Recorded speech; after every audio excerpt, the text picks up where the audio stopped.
Hello everyone, this is Dr. Sachinandan Datta, and in this integrated coastal zone management series, today I'll talk about the introduction to ICZM, and this is the part 3 video. So we have already completed the part 1 and part 2 video, and in this video we'll talk about more about the ICZM and the sustainability and the economic techniques and also the social technique, the stakeholder analysis. So we'll talk more about the ICZM. So let's start. So first we have to talk about the sustainability. So what is sustainability? Sustainability, it has basically three pillars. So these are the one is the social, one is the environmental, and one is the economy. So these three pillars are basically sustainability based on these three pillars. So when your resource is basically environmentally viewable, economically viable, and socially equitable, then you can call that your resource is sustainable. Okay, so that is basically sustainable. So economic means the production, service, goods, income, profit, and society means the political, cultural system. Environment basically means the natural resources, air, water, soil, and the health and raw materials coming from the environment. So that is basically all about the sustainability. So before making any plan or any ICZM or coastal zone management plan, we have to consider all the three component, the social, environmental, and economy, and that all the components should be comes in a total proper way, that your whole plan should be managed a sustainable approach. So that's all about the sustainability. Now, for preparation of CZMP or the coastal zone management plan or ICZM plan, you have to main consideration of the three main approach. So the main three approach are the biophysical approach, social approach, or economic approach. So biophysical approach, in we have considered it to two. Like one is the biotic, and another is the abiotic or physical factor. So biotic factor means basically the type of the ecosystem in the studied area or in the project area, and the in the means area where you want to make your plan. And you have to consider the primary productivity, because basically the productivity is much more important in terms of habitat, in terms of the ecosystem. If the NPP or GPP means productivity is very high, that is basically tends to the biological diversity and everything. And species diversity and abundance should be very high, so that should be also considered the species diversity and abundance. Then the nursing count, especially the coastal zone is basically act as a nursing count of a different species and invertebrate species. So that is very important parameter that we have to check that whether it is nursing count or not. Or then the life cycle of the fish species or the different species that are inhabiting in that particular ecosystem. Now comes to the physical or abiotic factor. First of all, you have to check the geology and geomorphology of the coast, most important parameter.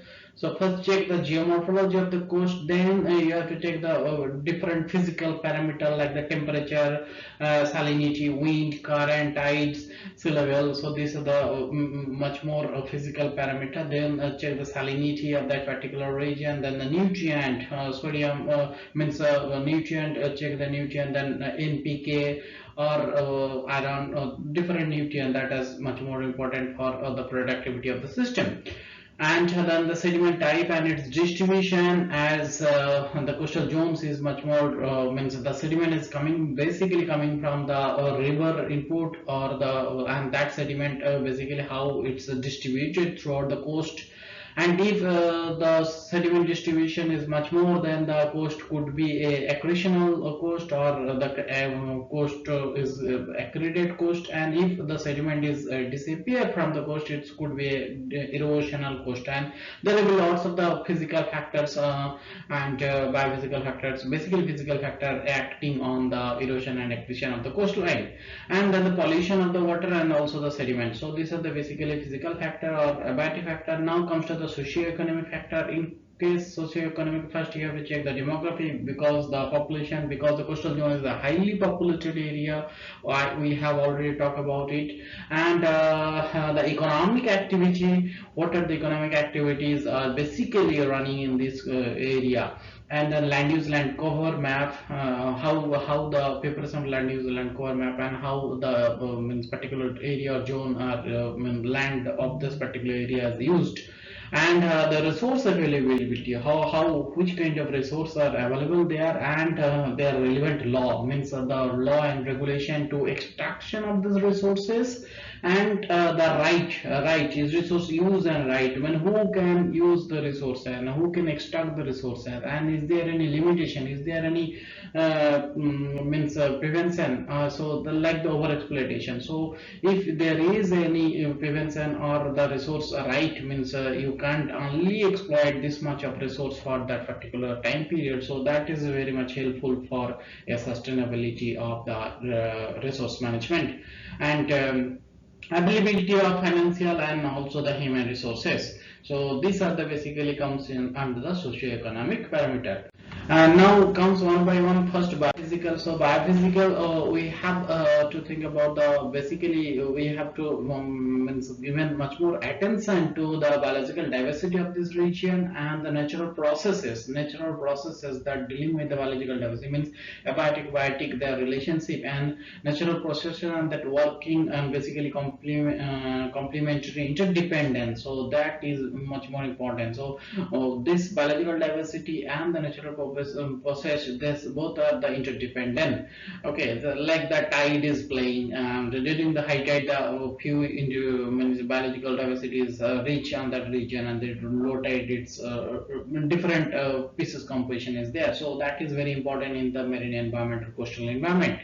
And then basically think about the knowledge, basically the knowledge gap regarding the marine and coastal ecosystem. So as we already talked about that in the mangrove ecosystem, people are not aware about the mangrove ecosystem, the importance of mangrove ecosystem, and because mangrove and the coral, these are much more fragile ecosystem. So if you don't have the proper knowledge, because the common people or the local people, if they don't have the proper knowledge, then it's very difficult to manage it. So that's the knowledge gap is you have to identify or recognize the knowledge gap, and the recommendation basically given to the conservation and the growth of the recoveries area, if any damage or area could be recovered, and so you have to make a proper conservation plan to make it restore this particular habitat or particular region. And the relationship, you have to check the relationship between the biotic and abiotic component. Okay, that is very much important in this this process, and engage the resource user who are basically using the resource. So the resource user in promoting the sustainable, because it should be who are using the resource, it should be a sustainable use, and they also think about the conservation of the biological diversity, as that over exploitation could not be encouraged in terms of the resource. So resource cannot be over exploited. And the coastal management and planning, basically ICZM or ICZM, it should be prepared on the ecosystem based approach. Okay, so this is more about the biophysical factors, basically biological and physical factors. And now comes to the economic. So it's a very important. So in economics, there are lots of technique to estimate the value of any natural resources. So the economic assessment technique to estimate valuation of any natural resources. So it's a very difficult to estimate the value of any natural resources. So that's why the environmental economics, they are developed lots of techniques that are basically used for the assessment of the natural resources. So total economic value, that basically comes from the two value, that are both use value and the non-use value. So use value means that the product or that natural resources have a direct use value, just like a fisheries. Fisheries have a direct use value because we are taking fish as our food, and we are taking fish for our nutrition. So it has direct use value. But on the other hand, the few things are non-use value, basically the aesthetic value, the recreational value, the beauty of a beach. So that is basically non-use value. We cannot use it directly, but there is the value. So these are called the recreational value, or basically the beauty of a beach. So that are used as a basically the non-use value. So non-use value reflect the how people are willing to pay.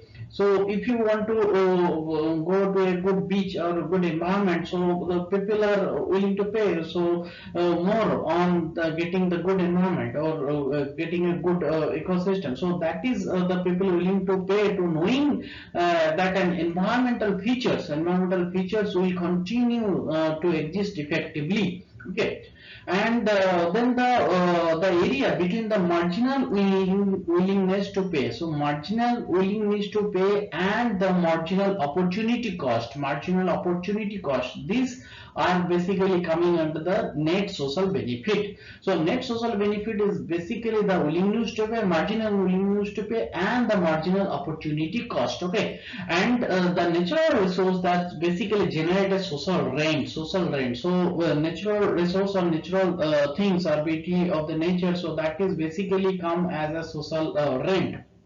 And while carrying out any environmental cost benefit analysis, so environmental cost benefit analysis, the internal rate of return in consider at a rate that less than the privilege market rate. Okay, so internal rate of return is basically the thing that you are making a good production unit, and in that production unit or in that region you want to replace the manpower in terms of a machine. Okay, but so the value of the machine is the less than your manpower. So if you replace it with the manpower, replace it with the machine, so then you can make some profit, means you can save some money. So that is basically replace, or that is basically from investing on that machine you are getting some return, because you are saving more if you are not investing on the machine. If you are investing on the manpower, so then that profit will be gone. So that is basically called internal rate of return.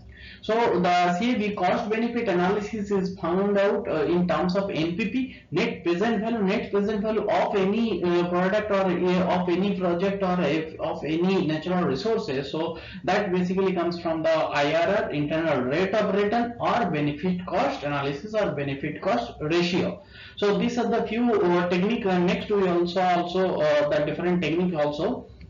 So here are cost effective analysis. Cost effective analysis is basically the thing that the method basically involved least cost to meeting a given good environmental object. Okay, just a basic common example, that the cost of maintaining certain level of water quality.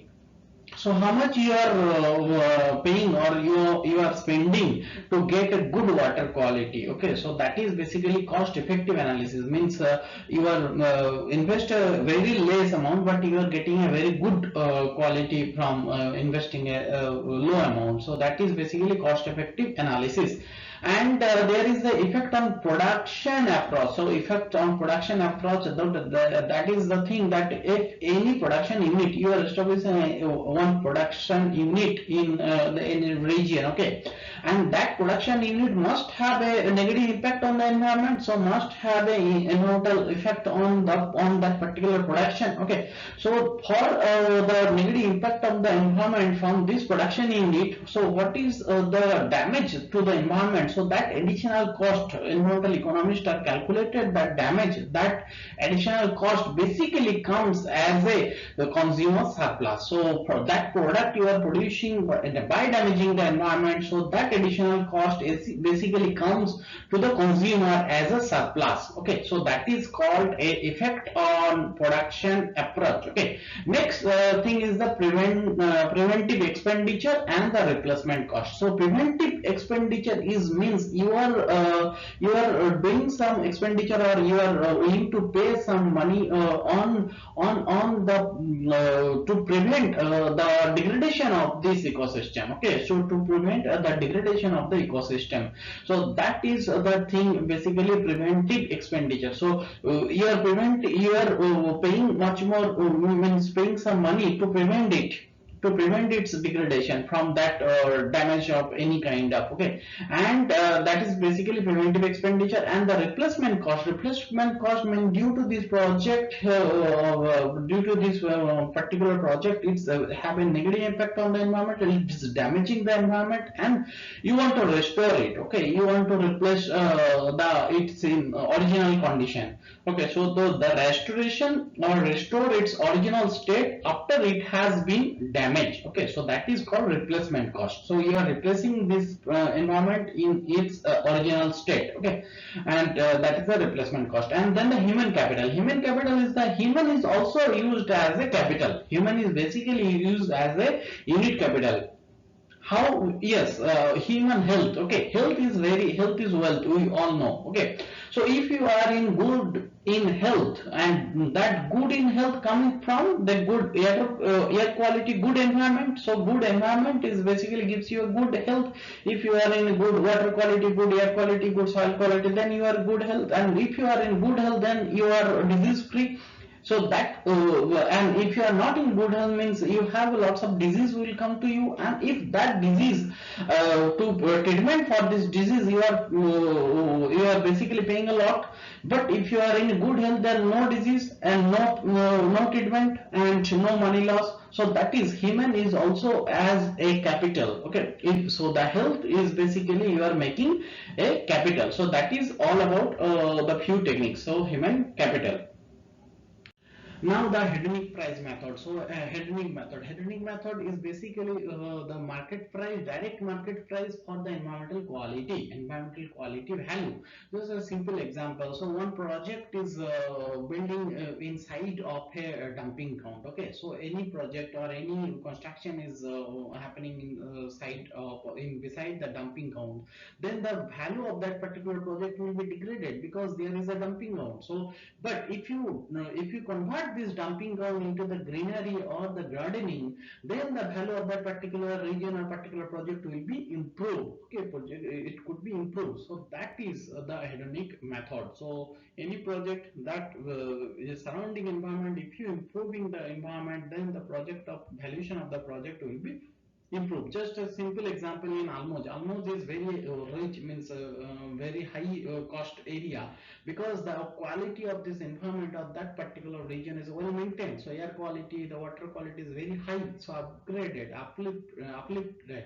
So that's why the price of that region is very high, okay. So that is called hedonic methods, okay. And then the travel cost method. Travel cost method is basically the if you are willing to means going to a particular environmental location or good environmental location or any recreational zone or any particular park or area, but how much you are paying willing to pay for your travel, because if you are coming from a far distance, so this is a particular beach and you are coming from here, so that's a long distance you have to cover, and also you have to spend time. So time and the cost is very high for traveling here. And who is sitting here, so he don't have to spend a lot of time and a lot of travel and cost for reaching this region.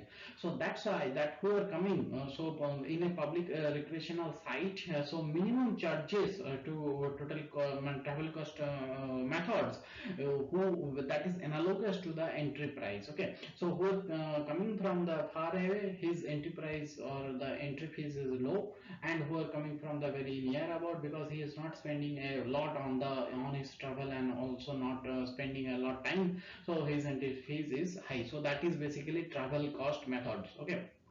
And contingent value method is more about the direct asking the people how much they are willing to pay for a particular environmental services. So that is basically called a contingent value method. So this all about the economic techniques to estimate the natural resource valuation. So basically there is no way to estimate the natural resources. So that's why the environmental economist or the ecological economist, they are define lots of the techniques. So these are the economic technique to make a natural resource a sustainable way, or also valuation of the resources.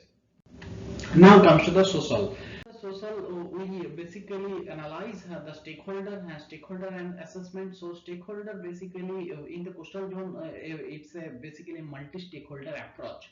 So here the stakeholder are basically integrate part of the management. Stakeholder basically integrate part of the management of any kind of development program, and especially it's the appraisal and design, whatever the phase means in the project area. Okay, so stakeholder is much more important for any management or development program. And as the coastal zone is a multi-stakeholder approach, so we will see the all the stakeholder, different type of stakeholder. Okay, the interest of the all the stakeholder who are affected by the program. So that is the thing. If you are plan to make a big project or plan programs, then you have to think about the who are the stakeholder, they are affected or affected by the program. Okay, then the potential conflict, I have talked about the conflict in the earlier. So that the tourism have a conflict with the industry, because industry effluent water is reaching to the coast, and that degraded the water quality of the coast, and that is the hampering the tourism. So that the all of the tourism industry and the industrial effluent and the industry that have the conflict. Okay, so that potential conflict of between the stakeholder, that basically hampering your project, that makes you vulnerability of the project, vulnerable of the project. Then the opportunity and the relationship to build upon the implementing a program, that basically helped to make it a success. Okay, and next one is that the group, that basically should be encouraged. So the if you are making a plan or project in that particular area, then you have to think about the which group that should be encouraged. Okay, you are planning to a aquaculture farm, then you have to consider the fishermen as your main key stakeholder, or may basically encourage, you have to encourage the fishermen of that particular area. And then the way of improve the program and reduce, and also you can remove it, or you can improve the program, or and reduce it, and that have a negative impact on the vulnerable, on the disadvantaged group. So there will be that any kind of stakeholder might be they have a negative impact. So you have to improve that stakeholder, or you can remove that stakeholder from your system. Okay, and so identification of the primary, secondary, and key stakeholder, basically based on their importance, or based on their influence. So if there is the high influence, low influence, high important, low important, based on this we are identify the three basically stakeholder type: primary stakeholder, secondary stakeholder, and key stakeholder. Okay, so primary stakeholder, what is the primary stakeholder? Primary stakeholder are basically highly important. Okay, high importance stakeholder and to the activity, but they are basically low influence. Okay, highly important but low influence is the primary stakeholder. Okay, they require basically special initiative if they are interest. Okay, if they are interest, then you can take a special initiative for them. Okay, and by protecting, they are also significant influence on the success of the any activity, and they are basically significant influence to make a success of any project or any activity. So they are called a primary stakeholder. Then the key stakeholder basically high influence, but it's who can means affect the outcome of the activity, because their interest is not considered, not targeted in the activity. So their interest is not targeted in the activity, but they are also high influence. Okay, so they are basically key stakeholder, and blocking their activity, because their activities is not taking care in this project. So blocking this their activity, it's basically a negative impact on the project, or basically it could be a clear killer risk. Okay, because they are highly influenced, but we are not taking care about their interest. Okay, so they are called basically the key stakeholder. And secondary stakeholder basically who are low priority and not required for regular monitoring. Okay, so that's need a limited monitoring, so they are basically called a secondary stakeholder. So here, in an example of ICZM plan of Andaman Nicobar island of India, So in this project, in this plan, ICZM plan, we have identified the primary, key, and secondary stakeholder based on the high importance, high influence, low importance, and low influence. Okay, so high importance and high influence, they are basically in this region, and high importance but low influence. Basically, the primary stakeholder are high importance but low influence. Okay, and secondary stakeholder basically low influence and the low importance. Okay, so these three stakeholder are classified, and from 1 to 38, so there are 38 stakeholder in this program. And let's see what are the 38 stakeholder. The all the 38 stakeholder are here: the tribal, fisher folk, the rural people, agriculture labor, and the different NGOs, then the scientific organization, then the different governmental organization. Okay, and the rural development and the Jila Parishad. So all the organization there. So all the 38 stakeholder, and from here you just identify who are the primary stakeholder, who are the secondary stakeholder, and who are the key stakeholder. And at the end, I'll talk about community-based management. So this is a very important approach to manage any resources in terms of the community. So community-based resource management, it's have a huge advantage in preparation of any plan. So what are the advantages? A higher degree of acceptability and compliances. So community-based management is highly acceptable. Actually, the communities developed a management strategy. They are the local people are they are basically developed a management strategies, and that basically it's their own particular needs, and so they are basically think about their own needs and the condition.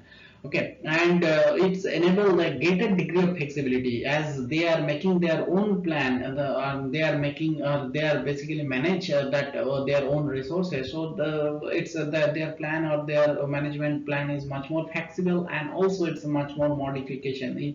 They can modify it on their own, and it provided sense of the ownership as the community as owner of that particular resources. So they are getting the ownership means title. So that's why they can have much more effective in terms of resource management, and it makes a community far more responsible for the sustainability of the resources as they are also getting the ownership tag. Okay, and it has a great potential and effectiveness and equity. That is important, that the equity. Okay, so as the community is managing these resources, so they are much more equitable resource management. So partitioning, resource partitioning is much more equitable, and it's much more also economically viable, much more economically profitable. Why? Because if the government plan to manage it from a centralized system, then government have to recruit lots of the people or lots of the thing to manage this resources or manage this plan. But if the local people are doing it, so it's a much more means economically it's much more profitable or sound good in terms of economy. If government want to make it, and then they have to spend a lot, and then it invokes the basic principle of control of accountability, and which maintains the control over the action. So the community can make a control over the action and they will take. Okay, and people who bear its consequences. So that's all about the basically the coastal zone management plan. Now in a single figure, we'll check whether it's a multidisciplinary how. So coastal zone, then catchment area and the offshore area. In the offshore area, basically it's dealing with the fisheries. In the offshore area, fisheries, the maritime transport, the ports and harbor and vessels, and the marine ecosystem in the offshore area. And you have to consider the physical, biological, and chemical factors of the marine ecosystem, and the marine protected area is also in terms of the offshore area.